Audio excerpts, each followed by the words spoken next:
got a lot of optimism and a lot of reason to be excited about what's happening here in eastern and southeastern Ohio. Hey, let me ask you that question one more time. For those of you who didn't get it earlier, have you ever participated in one of these conference calls before? Press 1 on your keypad for yes.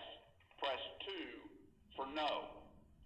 Again, have you ever participated in one of these conference calls? Press 1 for yes. Press 2 for no. I appreciate you giving me that feedback. That kind of lets us know how effective we are with these kind of outreach programs. Let's go to our next caller, Michael in Belpre. How are you doing, buddy? Oh, pretty good. Yourself? I'm doing good, Michael. Thanks for calling in. My mother-in-law lives in Belpre, over on Westview Avenue. Yeah, I've got a question that I noticed that all these regulations is what's stifling a lot of business. Yep. And what I'm wondering is what y'all plan to do about it, and did the regulation from the Department of Labor go through where juveniles couldn't work on farms? Because I know I grew up in Florida, and that was the only way in the summertime where you could afford to buy a car, because you made a man stay's wage out on the farm. And I think that's cheating our youth from getting that experience. Yeah, Michael, you and I have a lot in common because I was born and raised on a farm too, and as a young person, I worked on the farm both for relatives and nearby farmers, and that's how I bought my school clothes every year. And if I didn't work on the farm and earn that money, there wouldn't have been any new school clothes to start the school year with. That's just the way it was. I don't know if you're aware of this or not, but the Department of Labor backed off of their position to try and press that regulation forward to keep children from working on family farms as a result of a letter that I signed along with some of my other colleagues. So we are fighting them. We have passed many pieces of legislation, Michael, designed to reel in these regulatory agents and agencies, and we're going to continue to do that. Regulations right now cost our economy about $1.7 trillion a year, and every time the federal government releases another regulation, it creates a new agency or a new process that requires tax dollars to fund it and support it, and it's just another way of taking more from the American people. So you and I are on the same page, and I'm going to continue to fight against that overregulation, and regulatory reform is one of the many things that's high on my priority list. I appreciate you asking that question. Hey, let me give you an example. About 43% of you, almost 44% of you, said that this is the first time that you've participated in one of these telephone conference calls. So I really appreciate you folks signing on and agreeing to participate. We're getting some great questions. Let me ask you another question while we're at it. We just talked a little bit about the Keystone XL pipeline. Let me ask you what you think. Do you support the Keystone XL pipeline energy project that will make America more energy independent and create jobs? Press 1 for yes, press 2 for no.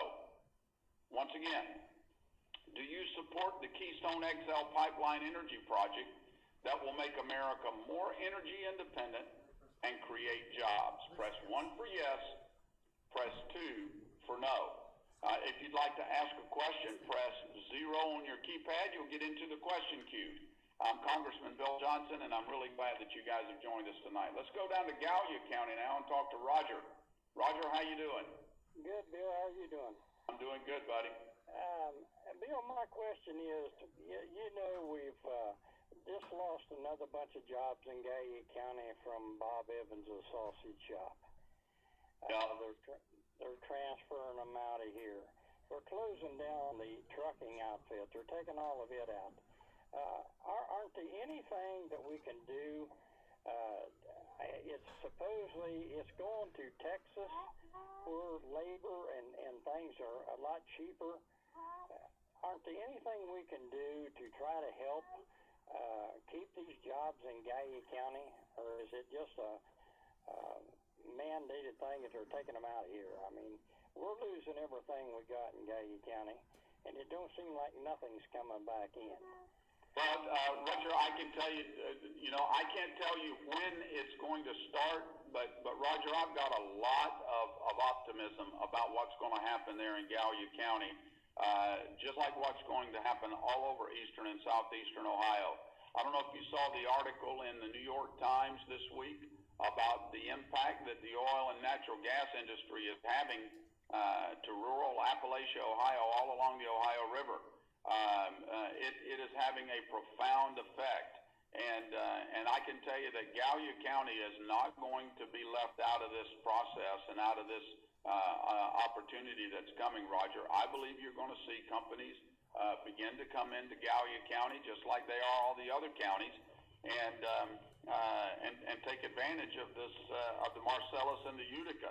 We're going to see a trickle-down effect. Not only are we going to see jobs created as a result of going after this natural resource called natural gas and oil. We've got, many experts think that we've got the largest volume of natural gas and oil in the world sitting right here underneath us in eastern and southeastern Ohio. So, but you're going to see construction jobs and retail jobs and service industry jobs and hospitality industry jobs. You're going to see all kinds of jobs coming as a result of that, as we've got to have the infrastructure in place to handle all of the prosperity that's going to be coming. So, again, I can't tell you what day that's going to start, but I can tell you that it's coming.